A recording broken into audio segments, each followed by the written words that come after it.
चलो आज हम लोग लाइव बातचीत करने के लिए हम लोग यूट्यूब और फेसबुक दोनों से जुड़े हुए हैं ना, ठीक है। और आप लोग से जुड़े हुए हैं। आज है 14 अप्रैल और कल ही हम लोग चर्चा किया था ना कि 14 अप्रैल को हम लोग चर्चा करेंगे किसके बारे में? हाँ, भीमराव अंबेडकर के बारे में, ठीक है। चलिए, पूरा भारतीय राजनीति और जो संविधान है, सबसे महत्वपूर्ण यदि नाम आता है तो ये है डॉक्टर भीमराव अंबेडकर। चलिए, वो देखिए, भीमराव अंबेडकर के नाम सुनकर हम लोग समझ जाते हैं कि निम्न वर्ग के नेता लिख पाए, अपने जीवन में उतार पाए, उस पर हम लोग चर्चा करेंगे ना। चलिए, तो देखिए, डॉक्टर भीमराव अंबेडकर का जो जन्म हुआ था ये मध्य प्रदेश में हुआ था, महू में, ठीक है। क्या हुआ था? मध्य प्रदेश के महू में। ये होता 14 अप्रैल 1891 14 अप्रैल 1891। एक महार जाति में हुआ था। महार ने जो समाज के सबसे निम्न वर्ग आता है उसको कहता है महार जी। अब थोड़ा इधर जी ताकि बिहार कहते हैं। हाँ, देखिए वो हुआ क्या, उनके पिताजी सूबेदार थे। उनके पिताजी जो वहाँ के महाराजा थे ना, महाराजा, तो सेना में सूबेदार होता है ना, या पैसा इकट्ठा करने वाला भी सूबेदार पद होता है। तो वे उनके पिताजी क्या थे? सूबेदार थे। तो सूबेदार के कारण उनको पढ़ने का मौका मिला, ठीक है, पढ़ने का मौका मिला। और पूरी उनके जाति वर्ग में का पूरा खानदान में या पूरे उनका टोला मोहल्ला में कोई भी आदमी एक कक्षा पास नहीं था। समझ रहे? पहली बार डॉक्टर भीमराव अंबेडकर ने क्या किया? पूरा अपना खानदान में पहली बार, अपना जाति वर्ग में पहली बार चौथी पास किए। समझ ना? उनके पूरा खानदान में कोई नहीं पास किया था चौथी। समझ रहे? तो वे राजा जो थे, उनके जो पिताजी सूबेदार थे, इसके कारण क्या हुआ? उनको पढ़ने का मौका मिला। अब देखिए, पढ़ने का मौका कैसे मिल रहा है? उस समय छुआछूत परम सीमा पर था ना, जब वे अपने स्ट्रगल की बने, मान 6 साल का एक बच्चा, ठीक है, कतरा रहे हैं, स्पर्श नहीं करते हैं, समझ रहे हैं ना। वह किसी को टच कर देता है तो वह अछूत माना जाता है। यदि किसी वस्तु को छू देता है तो उसको जला दिया जाता है, तोड़ दिया जाता है, समझ ना। तो उनको सबसे पहले पढ़ने का तैयार मिल गया क्योंकि सूबेदार के बेटा थे, ठीक है। लेकिन वे बैठते थे कहाँ? वे अपने घर से चादर लेकर आते थे ना, चादर तो नहीं, बैठे के दरी, ठीक है। और जहाँ सभी बच्चे जूता चप्पल खोलते थे वहाँ पर उनको बैठने का जगह मिला, ठीक है। बच्चे सभी लोग नीचे बैठ के पढ़ते थे। और जो भी पानी वो अपने जीवन में लिखा है ना, हम अपने से नहीं बोल रहे हैं, ये वो अपने जीवन में उल्लेख किए हैं कि हम किस रास्ते से गुजरे हैं। तो ये कौन है? छोड़िए, इसे चल रहा ना। तो देखिए, हुआ क्या कि जो वे पहले तो अपने घर से दरी लाते थे। पानी पीने के लिए जो घड़ा रखा जाता है, घड़ा, एक आदमी होता है पानी भरने वाला, तो वो आदमी जो पानी भरने वाला होता है तो उनको ऊपर से जब पानी गिरेगा तो पानी पिएंगे, ठीक है। वे कभी पानी को हाथ नहीं लगाएगा ना, क्योंकि छुआछूत की बीमारी ना, माने मानसिक बीमारी था ना, यानी हम लोग समाज में समझता था कि यदि कोई टच कर दिया है तो अछूत हो गया, ठीक है।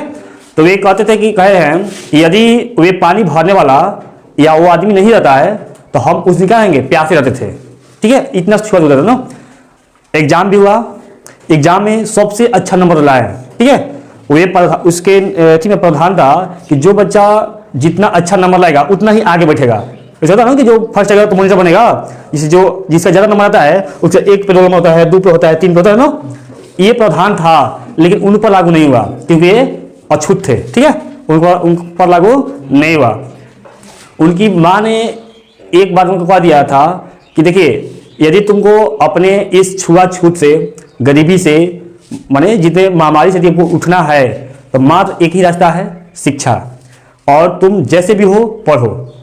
इसीलिए उन्होंने लिखा है कि भले ही आपके बच्चों के पैर में चप्पल रहे ना न रहे, हाथ में किताब जरूर होना चाहिए। वो बोले थे कि भले चप्पल जूता न रहे ना पहनने के लिए, लेकिन पढ़ने के लिए बच्चा के हाथ में किताब होना जरूरी है। क्योंकि बच्चा जब किताब पढ़ेगा ना तो अपने हर अधिकारों को समझेगा, सब अधिकारों को ले लेगा, नहीं समझ रहे हैं। तो यदि होता क्या है कि हर समाज को उठाने में आपका मतलब परिवार आपका क्या है? दबा हुआ है, गरीबी से हो सकता है, बेरोजगारी से हो सकता है। तो इसको निकालने के लिए एक मात्र शिक्षा ही है ना। तो वे क्या कहते हैं? पढ़ना स्टार्ट कर पढ़ते गए। अब एक बार क्या हुआ कि जब वो फर्स्ट बार आते थे अपने क्लास में तो वे उनके वो टीचर थे, उनके शायद कृष्ण शास्त्री कुछ नाम था शायद, वे पंडित जी थे ना, ठीक है, उनके गुरु जी थे ना। इसलिए बताओ, पहले पंडित जी ज़्यादातर टीचर के रूप में पंडित जी होते थे ना, जो टीचर होते थे, जैसे हम लोग में भी ज़्यादा पंडित जी है ना, ये पढ़े लिखे ज़्यादा होते थे ना आमतौर पर, ठीक है, सामान्य थे ना, मतलब कि और जाति के होता है, ठीक है। तो ये थे, उन्होंने क्या किया कि उनको एक, जैसे नहीं होता कि बच्चा जब अच्छा नंबर लाता है तो उसको गिफ्ट दिया जाता है, तो उन्होंने उसको पुरस्कार के रूप में महात्मा बुद्ध का एक पुस्तक दिए। महात्मा बुद्ध में जो नहीं महात्मा बुद्ध की जीवनी होती है, उन्हें जितने कुछ उपदेश दिए थे, कैसे जीवन जीना है, क्या करना है क्या नहीं करना है, सब उसमें उल्लेख किया गया था ना।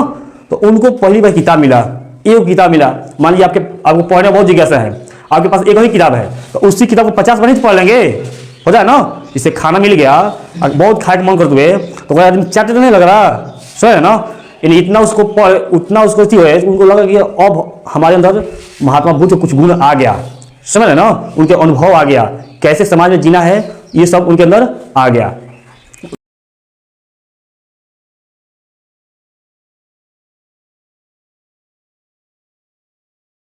छात्रवृत्ति पर वे पढ़ाई स्टार्ट की। देखो वो होता है कि जो भी बच्चा पढ़ने में तेज होता है तो उसको छात्रवृत्ति देता है ना, अभी भी सरकार देती है, पहले भी राजा महाराजा देते थे ना, इस तौर पर देते थे ना कि आप पढ़ लीजिएंगे ना तो आप हमारे यहाँ काम करेंगे, समझ रहे हैं।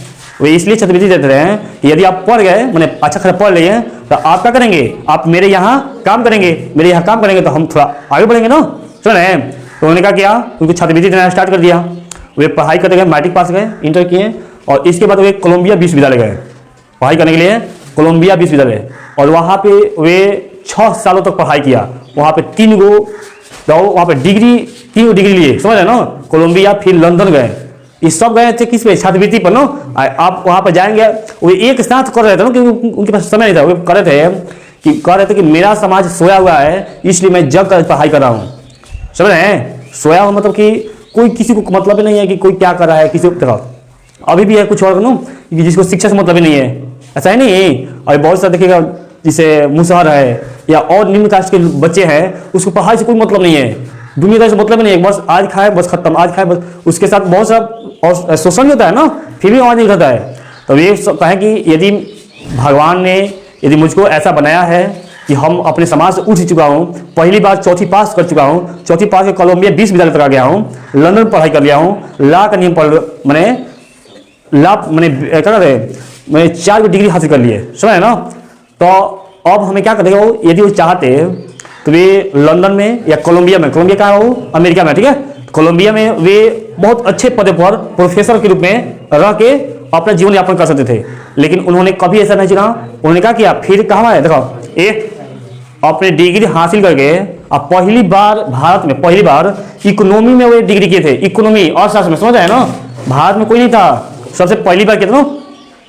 तो वे समझे कि उनको वहीं से नियुक्त कर दिया गया का महाराजा के जो सचिव होता है ना, सैनिक का सचिव नियुक्त कर दिया गया, ठीक है, कि आप आइए यहाँ पर सचिव का काम करिए, सेक्रेटरी का। तो वे समझे कि चलिए भाई, यदि हम अब देखो वे जब 6 साल तक रहे विदेश में, तो वहाँ पर छुआछूत तो नहीं होता है, माने होता है रंग भेद के आधार पे, लेकिन जाति के आधार पर नहीं होता है। तो वे समझे कि छुआछूत से मैंने अवधि हो गए थे कि अब छुआछूत नहीं होता होगा। तो वे जब आए इंडिया में, तो उनको लेने के लिए कोई नहीं गया था, जबकि वे सचिव थे ना, वे कहते हैं सचिव थे, उनको लेने के लिए कोई नहीं गया। जब वे अपने अकेले आए, ठीक है, अब वे पूरा बड़ोदरा में खोज रहे हैं रहने के लिए रूम, और उनको रूम ही नहीं मिल रहा है रहने के लिए, क्योंकि वे अछूत जात के हैं, समझ रहे हैं। तो वे गए, एक पारसी का होता है जो अच्छी धर्मशाला, पारसी यहाँ गए और वहाँ पर वे रहने लगे। वे समझे कि यदि हम मंदिर में जाएंगे तो जिसे अभी मंदिर में अछूत का जाना माना था, समझ ना, अछूत का जाना माना था, क्योंकि यदि अछूत मंदिर में चला जाता है तो सभी लोग कहते थे कि क्या हो जाएगा, मंदिर अछूता हो जाएगा, मंदिर को धुलाना पड़ता है। अभी आप लोग देखें ना, एक जगन्नाथ मंदिर है, जगन्नाथ मंदिर बहुत अच्छा मंदिर है, वहाँ पे रामनाथ कोविंद चले गए थे, रामनाथ कोविंद चले गए थे पूजा करने के लिए, और जब वो निकले ना, उसके बाद पूरा मंदिर को धोया गया।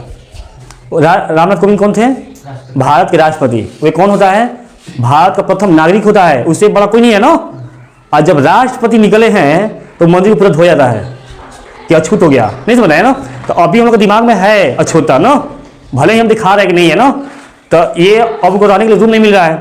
तो अब क्या किए हैं कि कुछ दिन वहाँ पर पारसी में रहने लगे, पारसी धर्मशाला में। लेकिन कुछ दिनों के बाद पता चल गया कि ये हिंदू धर्म का अछूत है, समझ रहे हैं, ये हिंदू धर्म का है, अछूत है।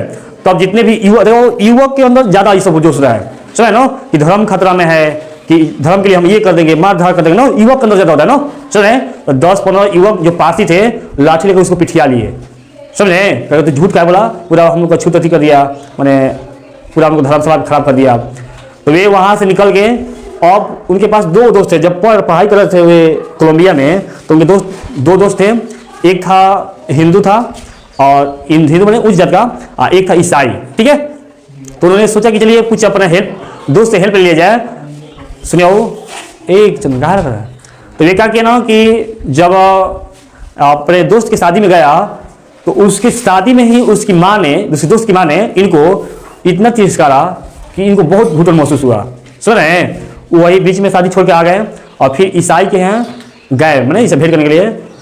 तो वो अभी कहा कि ना देखिए, आप भले ही हम लोग ईसाई धर्म है ना, लेकिन हम लोग पुरानी जो है ना वो हिंदू धर्म होता है ना, हिंदू धर्म था, हिंदू धर्म से हम लोग ईसाई बने हुए हैं, समझ रहे हैं। और अभी भी छुआछूत का मामला जो है ना हमारे माता पिता और पूरा परिवार मानता है, समझ रहे हैं। इसलिए हम आपको यहाँ पर नहीं रख सकते हैं।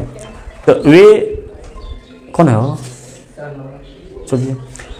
वे कहें कि देखिए, जितना मुस्लिम कम्युनिटी है, हिंदू कम्युनिटी है, या पारसी है, या ईसाई है, सब तो कहता है कि सब में जाति नहीं है ना, सब में जाति नहीं है, लेकिन उनके अंदर भी अछूत मान छुआछूत का गुण है, समझे। वे बोले कि यदि मैं हिंदू होता, केवल छुआछूत हिंदू में ही नहीं है, वो बताया अपनी में, ये छुआछूत की बीमारी, छुआछूत जो मानसिक बीमारी है, ये केवल हिंदू में नहीं है, ये सिख में भी है, ईसाई में भी है, मुस्लिम में भी है, पारसी में भी है, समझे ना। भले उनमें जाति नहीं है, जैसे हम लोग में जाति पूरा है ना, उसमें जातियाँ नहीं है।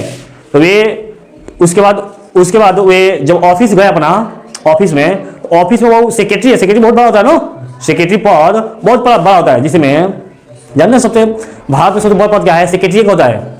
अब भारत के सेक्रेटरी बन जाएगा ना, सबसे बड़ा पद है, समझे ना। तो वो राजा के सेक्रेटरी थे। और समझिए वो ऑफिस में गए अपना, तो जो पानी पिलाने वाला है, पानी पिलाने वाला उसको टच नहीं कर रहा है ना, उनकी जो गिलास, उनका गिलास स्पेशल रखा गया है और ऊपर से पानी ढा रहा है, पानी पिला रहा है ना। जो कर्मचारी है जो भी फाइलें देता है फेंक के, चलो ना वहाँ पर बैठे सर ना, तो आप फेंक देता है। कहने मतलब ये है कि कितना बहुत पद है ना, आई कर्मचारी कितना निम्न वर्ग का है, अब फिर भी छुआछूत कर रहा है, समझे। यानी ये शिक्षित हो गए, मैंने नहीं होता कि शिक्षित हो जाएंगे तो हम बड़ा आदमी बन जाएंगे तो हमसे कोई नहीं करेगा, तो कहीं नहीं, ये मानसिक बीमारी है। भले ही वे कुछ भी कर लें, लेकिन हम बड़ा पद पे जाकर भी अछूत है, समझे। तो उन्होंने इसी कारण क्या किया, अब जब देखो फिर उन्होंने कहा, आप देखिएगा उन्होंने कहा था कि यदि मैं जब मैं हिंदू धर्म में पैदा हो गया हूँ, ये मुझ पर बस में नहीं था, ठीक है, लेकिन मैं मरूंगा हिंदू धर्म में कभी नहीं मरूंगा। कौन कहते थे, डॉक्टर भीमराव अम्बेडकर। इसका कुछ भी मतलब नहीं ना कि वे हिंदू धर्म के खिलाफ थे। इसका मतलब ये होता हो कि जितने भी लोग छुआछूत के करते थे उन सबको मिटाना था ना। अभी देखिएगा ना, हम लोग जब आता है अधिकार आता है ना, तो पहले का था समानता का अधिकार आता है ना। समानता का अधिकार किसने दिया था, डॉक्टर भीमराव अम्बेडकर ने कहा कि सबको समान करिए, पहले सभी को समान करिए। इस पूरे भारत में हर नागरिक एक समान है, ये संविधान में है, लेकिन जमीनी स्तर पर है। जमीनी स्तर पर जाइएगा गांव में तो घूम लेता, गांव में निम्न वर्ग का, अब देखिएगा ना, अभी भी गांव में जाइएगा तो निम्न वर्ग का यदि बूढ़ा भी है कोई नो, उसको आदमी नाम लेके बोल देता है ना, नाम लेके बोलता है ना। और यदि वही उच्च वर्ग का है, उच्च जाति का है, तो बच्चे को भी अजी करके बोलना पड़ता है। देखा आप लोग ना, बच्चे के भी बाबा कहना पड़ता है। पंडित जी की तरफ बनो, छोटी लड़कियों को बाबा का पना बाबा। अब निम्न कास्ट के नीचे मार के मुसहर के बड़ा से बड़ा होगा तो उसको अलग तरीका बोला जाता है, सुने। तो उन्होंने क्या किया, देखिए, तो अब आया जब संविधान लिखने की बारी। संविधान लिखने में तो सबसे ज्यादा पढ़ा लिखा आदमी डॉक्टर भीमराव अम्बेडकर जैसा पूरा संविधान सभा में कोई नहीं था, सुनो, उनके जैसा पढ़ा लिखा कोई नहीं था। अब देखिए इनके खिलाफ में पंडित जवाहरलाल नेहरू भी थे ना, वे देखिए अब जब संविधान लिखा रहा था तो जब आरक्षण की बात आई तो ये बात कि ठीक है, तो आप विशेष जातियां जो है उसको भी आरक्षण दे दीजिए ना। वे महिलाओं के आरक्षण के लिए लड़ गए हैं, समझे। उन्होंने कहा था कि हमारे जो प्रेरणा का स्रोत है मात्र 3 आदमी है ना। पहले का है कबीरदास, पहले कौन है, और दूसरा है ज्योतिबा फुले, ठीक है, कौन है, हाँ, और तीसरा है महात्मा बुद्ध। इस सबसे पहले महात्मा बुद्ध होंगे, ठीक है, महात्मा बुद्ध। अब देखिए कबीरदास को आप लोग जानते होंगे, कबीरदास कहते थे कि इस समाज को टैलेंट का आधार रखना चाहिए, न कि जाति का आधार। देखा ना कि जाति ना पूछो, किसी साधु की पूछ लीजिए ज्ञान, मोल करो तलवार की पड़ी रहने दो मयान। यानी कहे कि जो इंसान है, इंसान के अंदर जो टैलेंट है उसकी आप बात करो, वो किस जाति का है, किस बैकग्राउंड से, उसका मतलब है। सुने, तो कबीरदास से सीखे और महात्मा बुद्ध से बड़ा उनके पीछे महात्मा बुद्ध के बारे में पढ़े कि कैसे जीवन जीना है, किस क्या करना है। और ज्योतिबा फुले को आप लोग पहचानते होंगे। ज्योतिबा फुले भाई भी निम्न वर्ग के थे। ये जब 1848 में क्रांति किए थे ना, 1848 में पहली बार इन्होंने क्या किया, लड़कियों के लिए स्कूल खोला, महिलाओं के लिए पहली बार ना। बहुत चर्चा करता है कि ये धर्म अच्छा है, वो धर्म अच्छा है, कहता ना। कोई भी भारत में धर्म महिलाओं को शिक्षा का अधिकार नहीं दिया था। वो सब क्या करती थी, सब घर में पर्दा के अंदर रहेगी, दिन भर क्या करेगी, खाना पकाएगी, काम करेगी ना, पढ़ाई नहीं करेगी। खेत में काम करेगी ना, ऐसा नहीं है कि महिला के पर्दे में रहेगी, खेत में काम भी करेगी लेकिन पढ़ाई नहीं करेगी। ठीक है, तो यही ज्योतिबा फुले पहले क्या किया, अपने पत्नी को पढ़ाया। उसके पति का नाम था सावित्रीबाई फुले, पति का नाम था सावित्रीबाई फुले। तो पहली बार अपने पत्नी को पढ़े ना, पति के, अब पत्नी के पढ़ा 1828 में जब ये स्कूल खोले लड़कियों का, तो उनको समाज इतना धिक्कारा। इस माने आप लोग देखिएगा, मान लीजिए एग्जाम्पल समझते हैं, जैसे आप लोग गाँव है ना, अभी कोई भी लड़की सड़क पर दौड़ती नहीं है ना, नहीं दौड़ती है। अचानक कोई कहीं मैंने शहर से कहीं से आ जाओ, ठीक है, कहीं से आ जाए और यहाँ के लड़कियों को प्रेरित करके मोटिवेट कर और लड़कियों को जब ले जाकर सड़क पर दौड़ाने लगे कि नहीं तुम अपना जीवन जियो, तो यह गाँव का आदमी क्या करे बताओ तो पहले, उसके बारे में कितना बुराई करेगा ना, समझ रहे हैं। तो सेम यही हुआ, उनके बारे में बहुत सारी बुराइयां होने लगी, उन पर कीचड़ फेंका जाने लगा, उनको मैंने तरह तरह गालियां देने स्टार्ट हो गया। किसको, ज्योतिबा फुले को। तो इन्होंने कहा कि जो प्रयास किए हैं ज्योतिबा फुले जो प्रयास किए हैं उसको यदि आगे हम लोग नहीं बढ़ाएंगे तो जो महिलाएं हैं वहीं की वहीं रह जाएगी। और समाज में जब तक महिलाएं और पुरुष शिक्षा के हो या स्वास्थ्य हो या रोजगार हो, जब तक एक साथ न रहेगी तब तक कोई भी समाज विकसित नहीं हो सकता है, समझे ना। तो इसीलिए क्या किए, महिलाओं के लिए आरक्षण लिया ना, एक हिंदू बिल है, हिंदू बिल। अब जितना भी महिलाओं के या हिंदुओं का या किसी भी धर्म का मिलता है आरक्षण, वो है डॉक्टर भीमराव अंबेडकर के दिया है ना। तो हम लोग क्या करते हैं, हम लोग कहते हैं कि जो डॉक्टर भीमराव अंबेडकर है, अछूत जाति जो होता है उनका क्या है, मसीहा है, क्योंकि उनको आरक्षण दे दिया ना, समझ रहे हैं। अब समझिए कि एक बच्चा अपने किस स्ट्रगल से जिया है, ऐसा स्ट्रगल कोई किया अभी तक? अभी हमें तो नहीं लगता कि कोई अभी छुआछूत से बीमारी से छुआछूत इसमें किया, कोई किसी किया है, कोई किया नहीं ना। जिस दिन बाबू आपके साथ छुआछूत हो जाएगा आपको क्या गुजरेगा। तो आज उन्हीं के आज दिन है कि हम लोग धीरे धीरे, एकदम खत्म नहीं हुआ है लेकिन धीरे धीरे कुछ हद तक छुआछूत से उबर गए हैं, नहीं उबर गए हैं। आज लगभग हम लोग हर जाति वर्ग शायद एक समान थोड़ा बहुत हो गए ना। और महिलाएं भी, लड़कियां भी अपने घर से विद्यालय की तरफ आना स्टार्ट कर दिया है। कुछ तो पढ़ाई तो जरूर करिए ना। मान लीजिए 100 आदमी में कम से कम 200 को तो महिला का नौकरी लग रहा है ना, नहीं लग रहा है, 90 भले आदमी कर रहा है, लेकिन धीरे धीरे ये मात्रा क्या होगा, ये बढ़ेगा और वही तब समाज का होगा आगे की तरफ विकसित होगा। इसलिए हमें डॉक्टर भीमराव अम्बेडकर की बात में उनको याद करते हुए उन्होंने कहा था कि आप हमको पूजा मत करो ना, वे कहते, लेकिन हमको अभी देखा था ना कि हर कहीं बनाया जाता है याददाश्त में कि डॉक्टर भीमराव अम्बेडकर, अभी देखिए ना जब तक निम्न वर्ग का होता है, अब देखिएगा तो वे डॉक्टर भीम चलती है वो भीम आर्मी चलती है ना, भीम आर्मी, तो दिन भर जयंती करता रहेगा, मूर्ति पूजा करता रहेगा उनका, ठीक है, लेकिन पढ़ाई नहीं करेगा। वे कहते हैं कि मुझे पूजने की जरूरत नहीं है, मुझे पढ़ने की जरूरत है, कि मुझे क्या करो, पढ़ो। जो बच्चा पढ़ेगा वही आगे जाएगा, पूजने से कुछ नहीं होगा ना।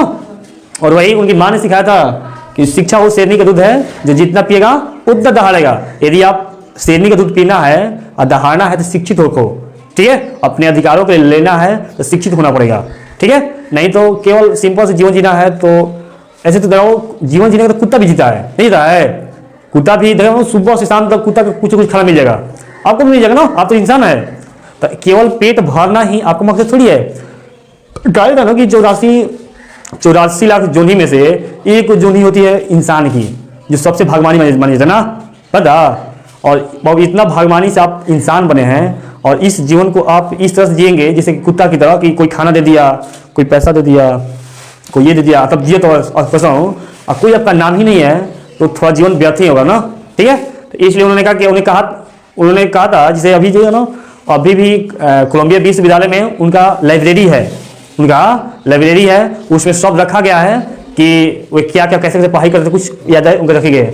और लंदन में भी है ना, जहाँ जहाँ पढ़ाई किया था अपना छाप छोड़ के गए थे ना, ठीक है। मैंने कहा था कि वो कम से कम 18 से 20 घंटा पढ़ते थे। जाने का कहा के लिए, क्योंकि वे कहते थे कौन बना गया है, पहले वही लाया ना, एक बिल, एक हिंदू बिल होता है, उसी के तहत उन्होंने महिलाओं को आरक्षण दिया है। आज मान लो एग्जाम्पल हो, जैसे इंटर में लड़कियों को मिलता है 25,000 मिलता है ना, बिहार सरकार देती है, मैट्रिक में देती है, बीए में देती है।